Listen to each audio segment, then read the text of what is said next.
He has sent me uh, something to etch on the die for him and a loom. So probably should have asked a few more questions in preparation for the video, but uh, if I recall, this was in the EOD tech dial. So started up military style. So silver dial, his logo etched in there, and then I loomed it. He wanted it looking like another build that I had done, so I did an antique bronze cerakoted bezel on it. And then since that was loomed, the dial was loomed, I figured the bezel should be loomed too. So worked on looming that as well, which was a good fun time, as you can imagine. Let it sit out overnight and get all kinds of little dust. There's initials here on the crown. I've got a brushed case on here, so if you would ever scratch it or anything like that, just take the green side of a Scotch-Brite and brush it the same direction. Just do single passes on it. You'll brush that right in. Silver pointer handset, custom painted seconds hand. We just did it in silver with like a drab green pip. That is not loomed, it's just paint right there. And then he's got my prototype canvas and leather. It's Italian leather strap. Good looking strap. Brushed buckle on that as well. And then you've got a low profile exhibition case back here.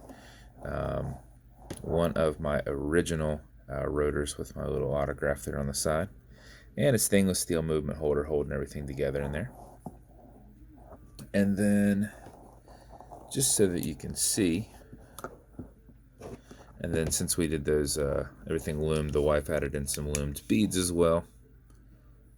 So you'll get to see some of that too.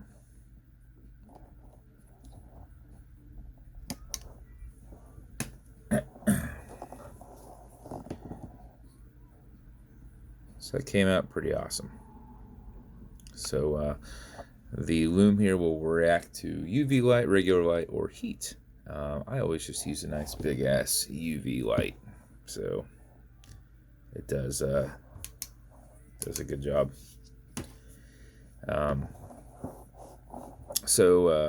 Bezel will turn left, bezel will turn right. It is not a clickable bezel, it's just held on with a tension ring. And I just add a little bit of dental floss in there to make sure it's on there just a little bit tighter. So you can turn it left, you can turn it right, they don't click. It's an automatic mechanical, so you can wind it, you can wear it, you can put it in a watch winder. But if it's dead or you're not going to be very active, you want to make sure you wind it just a little bit before you put it on, just to make sure you do not lose time throughout the day. So how you do that is you back the crown off the threads until you hear it and feel it clicking. You'll see a little bit of play there, and you'll feel the clicking, and you'll hear it. Okay, Google, skip. At that point, you can wind, and a wind is a turn away from you.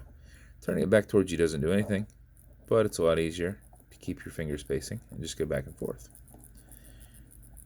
Or you can do the single passes if you want to do that. Just sometimes, the way I do it, I end up pushing against it, and then I start threading it back on. So once you've done this for 4 or 5 seconds, if you do it like this, you're good throughout the day. If you do it for something closer to 20 seconds, you're going to max out your 31 plus hour power reserve, which is how I wind your watch and set it to make sure it's good the next day. If you pull it to the one and only click, you can now set your time. You'll notice it is not a hacking movement. It's going to keep going. You also notice you've got a wobble crown. It's got a ball joint in there. It's going to deflect lateral pressure from going into the stem, going into the movement. So if you're pushing and prying on it, you're not going to bend anything. If you don't like how much it moves, just kind of pull back, put some tension on there. Okay, Google, what time is it? 12:22 p.m. 12:22 p.m. Push it back over, makes it click down, and then start threading it back on. If it ever does a little hang up there, go backwards for a second. It is only threaded one direction, so if you get it on there and you hit a little hang up, that's what I do. I've even put a tiny bit of gun oil on it one time until it's on there good.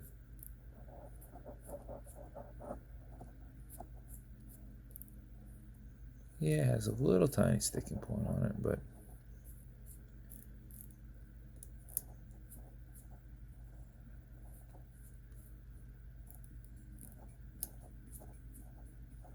okay. Just want to make sure there wasn't anything terrible there. But it did have a little sticking point right at the end part, but it goes right through it. So, yeah, tiny bit of gun oil or just time, but nothing there to be of an issue.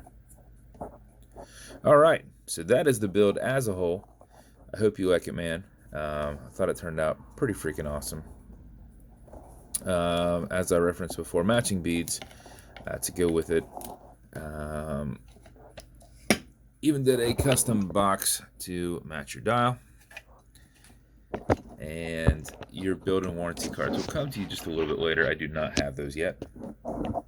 And then also with your build comes watch clearance is good on all glass and metal parts, so everything here in the center. Leather conditioner, this is good to keep the leather parts of your strap perfectly soft, so it'd be basically your backside that's against your skin. If you ever feel that it's hard or just not as soft, or you want it more pliable, apply this, let it soak in, remove any excess, and you'll be back to perfect.